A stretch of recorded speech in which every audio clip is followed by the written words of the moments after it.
This is Billy Caldwell. His mum believes he's something of a miracle.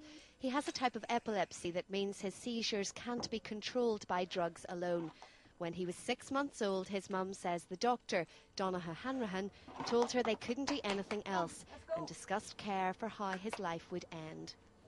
I was actually on my knees begging with Dr. Hanrahan.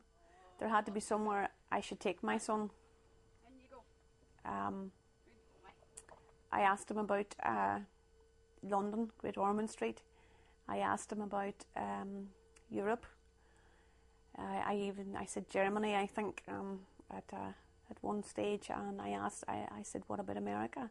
And the answer was that they had exhausted all avenues of treatment for Billy in Ireland, the UK and Europe, and Dr. Hanrahan was very, very clear that there was nothing left for my son. Charlotte Caldwell says she couldn't understand why her son wasn't referred. Not only that, on these official hospital documents, it shows that morphine was being suggested as a possible drug to be used once Billy's seizures became too bad to treat, something his mother felt was unthinkable. I felt that if I had administered morphine to my son, that I would have been the one that was actually killing him. So I couldn't do it. Charlotte Caldwell refused that option and refused to let her son die. I could see when Billy was brought home that there was a little boy in there. He was fighting. And I felt that as his mum, that I couldn't give up. I had to fight for him because nobody else was going to do it. So I decided to learn and to get as much knowledge as I could about epilepsy. And when I got Billy to sleep at night, I used to just sit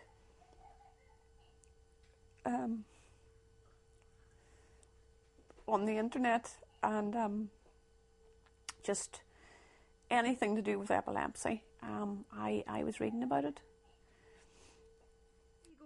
That research led her to Chicago, and for the last 20 months he's been receiving treatment. He can now stand up and is learning to communicate, and where the Caldwells have gone, others have followed.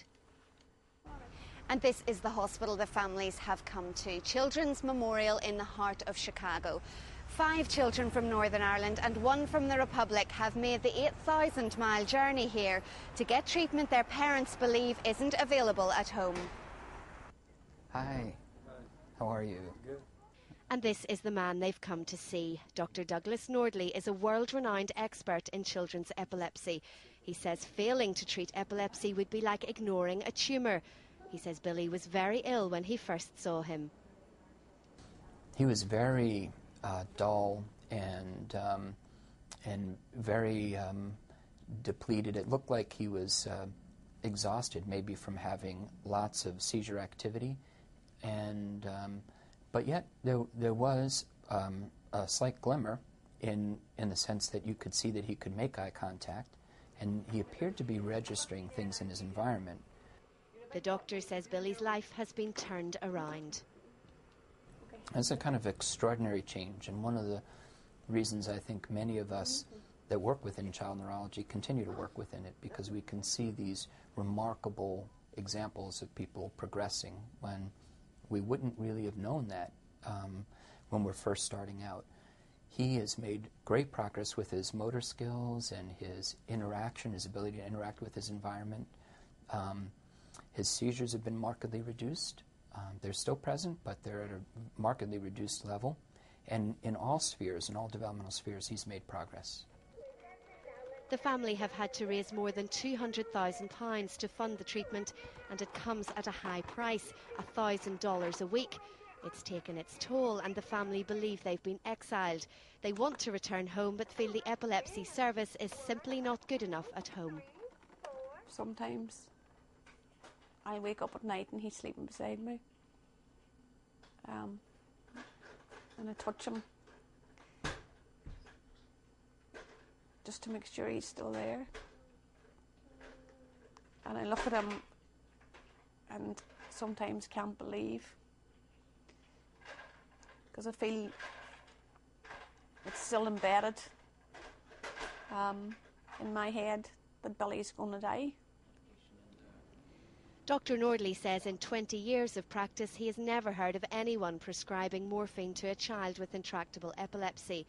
The UK's leading epilepsy specialist says it would be very rare. In the context of a neurodegenerative disease where it's progressive, there may be liaison as to what further can be done. However, with regard to epilepsy per se, we never get to a position where we say there's nothing we can do. There are lots of different things we can do. But that doesn't appear to have been an option for Billy Caldwell at the Royal. We contacted Dr Hanrahan and the Royal Victoria Hospital. Dr Hanrahan declined to comment. We asked the hospital's Associate Medical Director, Heather Steen, why morphine was suggested in this case.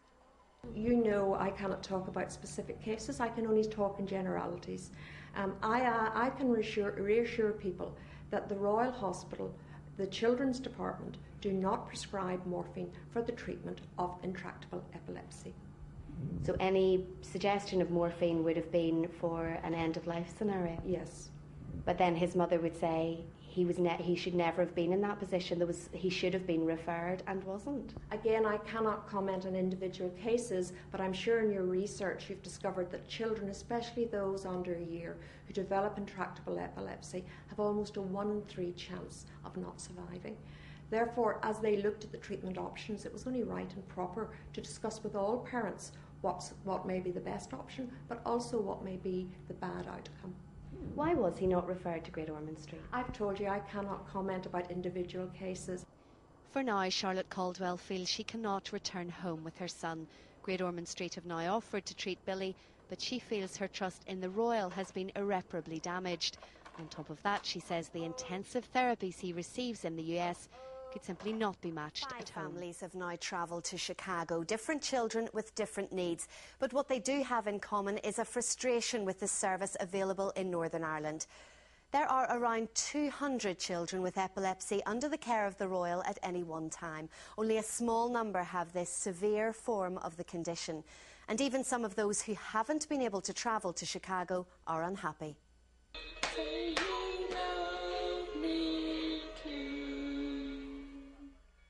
This is the first time Joanne Conlon has felt able to speak publicly about what happened to her daughter. Like the other children, Ellie has intractable epilepsy, but unlike the others, she was able to walk and had started to babble at the age of 14 months. One of her seizures caused brain damage, and Ellie is now unable to walk or talk. Her mother is devastated and feels more could have been done. It's heartbreaking. It's a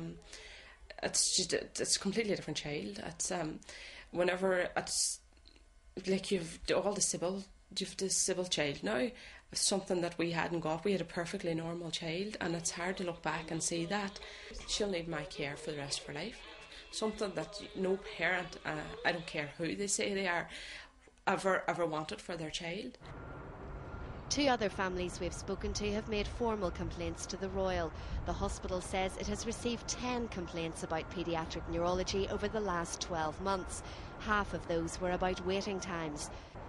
Dr Hanrahan declined to comment on any of the cases, but the hospital's Associate Medical Director says she has complete faith in all of her staff.